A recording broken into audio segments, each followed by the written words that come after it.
우리는 경제개발을 기본으로 여러 부분에서 앞선 나라를 선진국이라고 부르며 반대로 뒤처져 있는 나라를 후진국 또는 개발도상국이라고 부릅니다. 흔히 아는 나라로는 미국이나 유럽을 대표하는 영국, 독일, 프랑스 등이 선진국에 포함됩니다. 이 나라들은 다른 나라들보다 먼저 고도의 산업과 경제 발전을 이뤘고 그 성장의 발판으로 지금까지도 선진국의 자리를 유지하고 있습니다. 그리고 최근 무엇보다 강력한 문화의 힘이 강해지고 있는 한국은 오히려 한국인보다 외국인들이 먼저 선진국이라고 인정한 나라인데요. 하지만 4년 전인 2018년까지도 한국은 공식적으로는 선진국이 아닌 개발도상국이었습니다.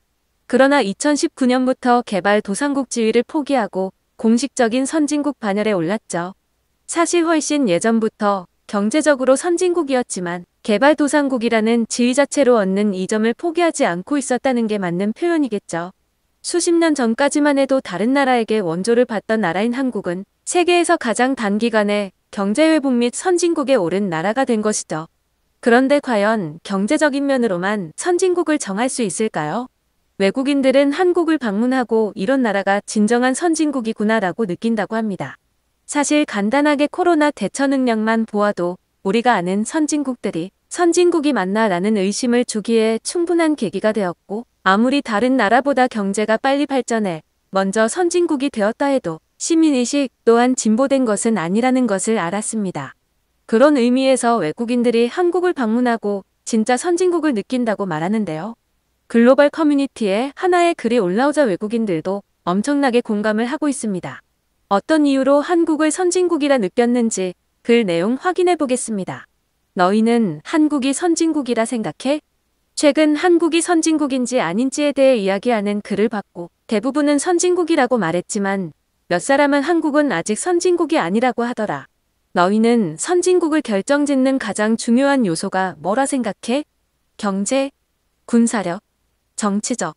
물론 이 모든 것들이 일정 수준 이상이 되어야 선진국이 될 수 있겠지. 하지만 나는 한국을 여행하고 내가 말한 모든 것들보다 더 중요한 한 가지를 발견했어. 내가 하나 예를 들어볼게. 너희는 미국에서 살지만 매일 총에 대한 경계로 인한 피로를 느끼며 언제 내가 피해자가 될지 모른다는 불안감에 사는 경우도 존재하지. 다만 너의 여권에는 미국이라 적혀 있어. 다음의 경우는 너가 총에 대한 걱정을 하지 않아도 되며 어디서 언제 무엇을 하든 그 누구도 너를 해치지 않아서 경계하지 않아도 돼. 심지어 너에게 무슨 일이 생기든 주변 사람들이 너를 돕기 위해 최선을 다할 거야.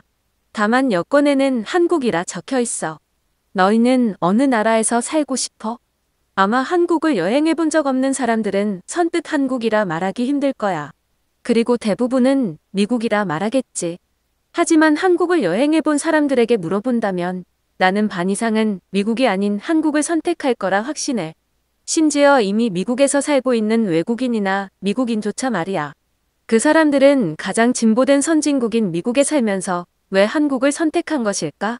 아마 그들은 미국보다 한국을 더 선진국이라 생각한 거겠지. 선진국은 경제도 물론 중요한 지표지만 내가 그 나라에서 얼마나 안전한 삶을 살 수 있는지, 행복한 삶을 살 수 있는지도 중요하다는 거야.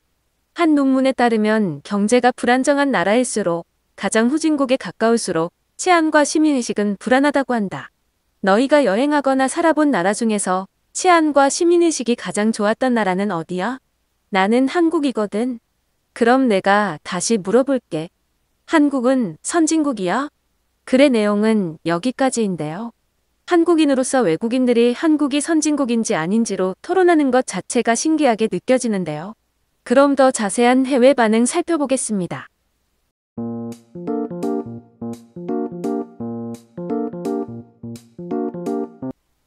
한국이 선진국이 아니라면 지구의 선진국은 존재할 수 없어. 나는 미국에서도 불가능했던 몇 가지 일들을 한국에서는 너무나 쉽게 할 수 있었다. 그리고 한국인들은 그것을 당연하게 여겼지. 하지만 반대로 한국에서 불가능한 건 미국에서도 불가능하다는 거야. 맞아. 밤에 산책을 하고 새벽에 편의점을 가고 퇴근하고 등산하고 길에서 비싼 스마트폰이나 시계, 가방을 들고 다녀도 안전할 수 있는 것은 미국에선 불가능해. 하지만 한국은 가능하지. 반대로 질문해 볼게. 한국이 선진국이 아니라면 그 이유는 뭔데? 그리고 그 이유들이 다른 선진국에는 없어? 한국에서 살다가 미국으로 돌아오고 나서 한국으로 돌아가고 싶다는 생각을 단 하루도 빠짐없이 하고 있어. 한국에서 살았던 외국인들이 공통적으로 한국에 대한 역향수병을 느끼게 된다. 만약 한국이 선진국이 아니라면 나는 선진국에서 살고 싶지 않아. 그냥 한국에서 살고 싶을 뿐이야. 나는 한국인과 한국은 선진국인가에 대해서 대화를 나눠본 적이 있어. 하지만 그는 한국은 아직 선진국이 아니라고 말했다. 1년 전이니까 그리 오랜 시간이 지나지 않았어. 하지만 나는 한국은 이미 적어도 10년 전부터 선진국이었다 생각해.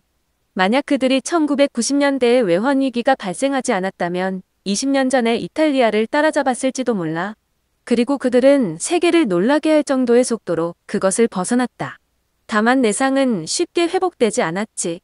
더 놀라운 것은 일본도 그때 경제가 멈추고 지금까지 얼어붙어 있다.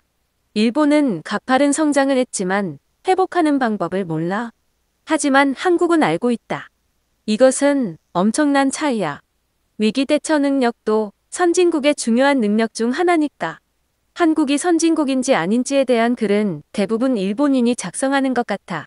아시아에서 최초로 그리고 유일한 선진국이고 싶은 것일까? 일본은 옛날 감성을 사고 파는 나라니까. 이미 많은 지표에서 한국에 역전당했어. 그러니 한국의 자격지심 느끼는 거지.